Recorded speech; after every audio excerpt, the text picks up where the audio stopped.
Hey, we got a ton of games with a ton of highlights, so let's dive right into it. Trape Academy took on Orono Red Riots with the lead. Eli Schaff caps off a scoop and score. Fourth quarter, Trape quarterback Max Jordan with a fumble rooski, and he's able to hand the football somehow to JV Blanco, and it is a foot race. Richie Watson with a touchdown-saving tackle. Jordan finishes the drive with a 5-yard touchdown pass to Seamus Berry. Rangers within 14 with 7 minutes left, but that's not for long. Orono's first play on offense on the ensuing drive. Watson is gone, Connor. It's a 66-yard touchdown run to put this one on ice. Red Riots win it 42-26. Now, Golden Bucks hosting the Valley Mustangs here on homecoming. Visitors making some plays early on. Down 8-0. Sam Johnson will loft this one downfield. And how about the catch from Ryan Fournier? You think that was impressive? Wait for this. Later in that very drive, Johnson, another pass downfield. And hey, look what I found, says Emmett Burgoyne. As the sophomore gets the team in a Golden Buck territory. And after getting it done through the air, they cap off the drive on the ground as Johnson takes it in with the legs. Mustangs would bring the game within 2. So now time for Bucksport to respond. Jake Hasselhoff bounces his way out of a scrum. He'll move the chains for Bucksport. That drive would be capped off by this touchdown from Nick DeBeck to go up 16-6. But Johnson with another big play on the ground, and what a run from the junior. It is a 48-yard house call to bring the game within 4. Now Bucksport with the give to Hasselhoff again. And Ben, if you don't love seeing somebody with a cowboy collar score a touchdown, you do not love the game of football. Throwback. That takes me back to the 90s, even though I experienced just about 6 months of it. Golden Bucks put up 64 on homecoming. What a win for that Bucksport squad.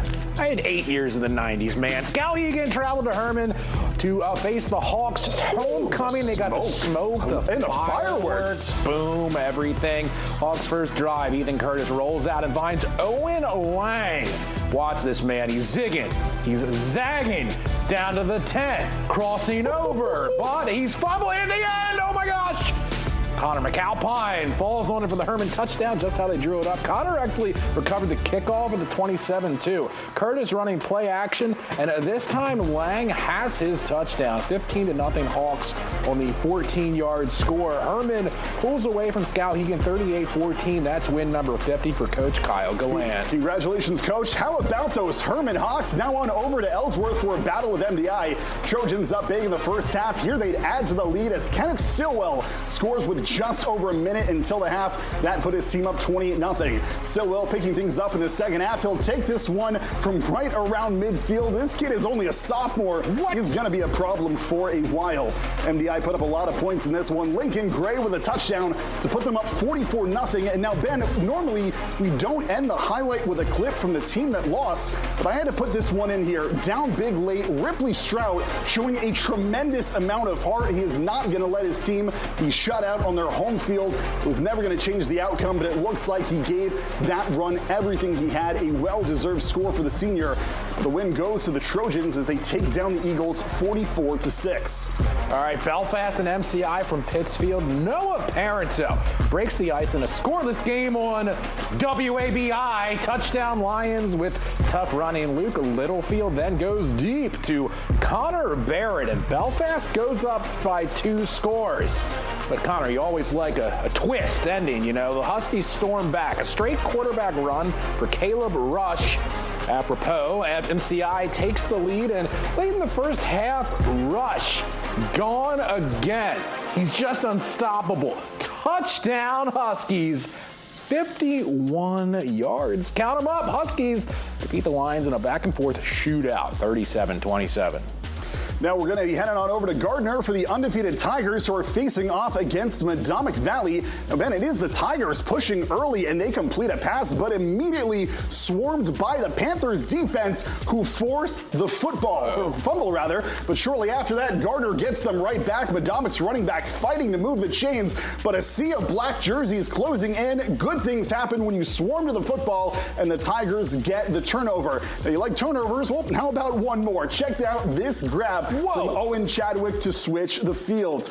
Now this will get things rolling for Gardner. Pass intended for Colby Simmons is tipped, but left on a nice warm plate for a walk-in touchdown. A couple of minutes later, out of the Wildcat, Justin Duty will trot in for 6, and Gardner stays undefeated with a 28 win over Madomic Valley. All right, here we go with Augusta action. Battle of the unbeatens, Coney, Freiburg Academy joining them in the start of the second half. Rams up big. Coney drops the snap, but it's scooped up. Colton Colby, catchy name for a first down, and they give it another shot. Immediately gobbled up in a voracious manner by Freiburg. Unbelievable. A few plays later, sophomore Drew Lindquist rolls to his right and finds Brady Naftal, making the grab, extending the lead for the Rams. Coney. Connor, man, cruises past Freiburg Academy, 53-7. They just keep winning. My goodness. The football scoreboard has W's for the Rams, Eagles, Minutemen, Bulldogs, Rangers, Coyotes, Lawrence, Warriors, Washington Academy, and the Black Raiders. And this week, Connor, I gotta say, the flavor of it all was there were a lot of young, skilled players. Maybe you said they were walking around for a long time. I bet there's some of their opponents thinking, hey, maybe you should like skip a grade, take the SATs early or something, huh? Oh, without a doubt. And, you know, Ben, it's interesting. One thing that I kind of took away from tonight, when you walk around, the air feels a little different, getting a little colder. We're getting close to the playoffs. Each one of these games for the rest of the season is going to get, it means a little bit more for each one of these teams. Should be a great run down the stretch here. Absolutely right. The weather team is correct.